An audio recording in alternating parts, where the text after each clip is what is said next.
to be a good horse, but you know, the really great horses probably go back a fair way. Yeah, I think we went up with Dan Zero one year. Yep. No, you've done well. He went on to win the Golden Slipper after this, so 4 horses have done that double, Richard, the Slipper as well. And the Blue Diamond, probably half a dozen horses have done it. It's not quite the race it once was, and that's the truth, because 2-year-olds now are generally going either to the Magic Millions or being saved for the Blue Diamond. So this race has probably just suffered a little because of that. Yeah, it's interesting that this time of year, I think some people get worried about pushing 2-year-olds too early, but actually statistics show that the earlier 2-year-olds racehorses get up and going and training, that it does actually help their bone formation and development. Well, in Sydney, the first 2-year-old for the Colts, the Breeders, has produced a lot of Golden Slipper winners of late. You win the Breeders, I think Pierrot was one in Vancouver, another. Here's Matt Hill for his call. Of the first on Kennedy Oaks Day, Art Collection's taking her time with James McDonald. She'll get there, and Matt Hill's about to call the Maribyrnong play.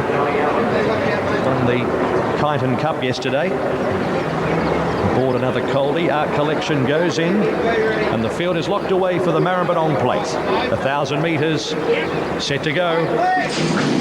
Gates are back, and they're racing. Pretty good line too. Absharu on the outside, one of the better ones away, but is outsped by Chicago Bull towards the middle, and also showing good speed is Vinakunka, and pushing up is Fanar the outside, and the entire field are huddling towards the outside fence, and then came Wedgetail, who's fourth behind the pace. Next is Art Collection, and then came Memphis Rock, who's tracking it, and next is Absharu, and Knowles in the red jacket is at the end of the field. Onto the course proper in the Maribyrnong plate of the 450 metres. It's Chicago Bull on the outside of Vinakunka. Then came Wedgetail, and next Fanar down the outside. And Art Collection is starting to pick up as well as they reach the 250. It's Chicago Bull and Vinakunka with Art Collection. Knowles is picking up, and Fanar on the outside. It's a good race with 100 metres to go. Art Collection, Vinakunka. Art Collection and Vinakunka. Stride for stride, their heads in unison. Tight, very tight. Vinakunka, Art Collection, Chicago Bull prominent for third, Wedgetail, then Knowles. Back behind them, Fanar, Memphis Rock, and at the end of the field was Absharu. It's tight. It's Waterhouse Hayes. It's not much. Maybe the outside. I mean, we don't know right now, and now we do know the outside will get it. So Vinakunka, Wayne Lorden, interesting, wasn't it? We talked about the fact that he rides for Coolmore, he rode for Gay here. I don't think he would have ridden for Gay before, and arguably she wouldn't know much about him as a jockey, but he is a highly rated jockey over in Ireland. He actually rode Winter to success last year over there, but it was a tough performance from the winner because she was up on the front end for a long way, and when she got challenged late by Art Collection, they really both went at it all the way to the line, and on the line there wasn't much in it, but she just held on by a nose. She had that toughness over the last 50 metres.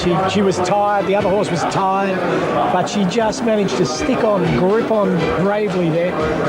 Good filly, big filly too. She's got a bit of size about her. Yeah, she really, in the mounting yard, I really noticed that. She's quite tall, she's quite leggy, and normally this time of year you imagine the smaller, nuggetier type of horses doing well, but I think that strength over the last 50 metres was what won of the race. She just had a little bit more in the tank. It was a great race. As Matt Hill said in the call, we've got a good, and we had a stirring race. I mean, one of 4 could have won with 100 metres to go, and then the top 2 did get away at the end, didn't they? Yeah, they did, but Gay trains their horses like this a lot of the time upside, eyeballing each other so that they learn to be really competitive. They learn to never give in. Well, Wayne Lorden rode in the Cup. He rode well, I thought. Rostropovich ran a good race, didn't he? He was 5th in the Cup, wasn't he? He was. And it's not the first time he's ridden a winner during the Melbourne Cup Carnival. He'd had one before today, so what a thrill for him too. And this is a decent race, and she's a lovely filly, and it always helps. So let's go to Chris with Wayne Lorden after the Maribyrnong play. Well, Wayne, you came over for the Cup. You've never been on this horse today, and well, you got the job done really well. Yeah, thanks to Tom Magner, he got me to ride this filly. Mrs. Waterhouse thought she was a very nice filly, and whatever she done today, she'd improve a lot. She travelled quite nice and just got a little bit idle when she got there. So, no, she's a nice filly going forward. Now tell us a little bit about the track. Obviously we had all that rain on Tuesday. Has it affected it much? No, I just felt the easy side of good is what I would call it. Coming from Europe, that's what I call it. So it probably depends what you're riding as well. And how was your experience on Cup Day? It was only your first or second ride here in Australia, and did you enjoy it? Yeah, I enjoyed it, got a good trip around, finished 5th, was very pleased with the horse. Oh, well done, mate. Thank you. And also congratulations to Gai Waterhouse and Adrian Bott, a $600,000 filly, and she looks cheap now. Look, she's a beautifully bred filly, and obviously very, very talented, very exciting filly for us going forward. She paraded beautifully, showed that athleticism today, and really a tough fighting quality. She looked to get a little bit lost there down the straight for the first time. She didn't have the fence to follow, but when she was challenged, she dug deep. What a remarkable stallion this I Am Invincible is. He's proving to be phenomenal. We've got some fantastic types at home. They're sharp, early types. They train on. Fantastic horse to have in the stable. What type of filly is she moving forward? Is she a Blue Diamond filly, even a slipper filly? Yeah, look, I think either of those options will keep open. We'll assess what happens after today. Might give her a short break now and come back for one of those big targets. Perfect start to the day. Well done. Thanks very much. Yeah, terrific stuff. Adrian Bott there with Gai Waterhouse. Wayne Lord only ride for the day, and it's a good one. So his other win, we're told, was also up the straight during the Flemington Carnival. So the winner of the first Vinnakunka was 9, 7, 5 and 2 in the opening event, and still plenty to come on the Kennedy Oaks Day.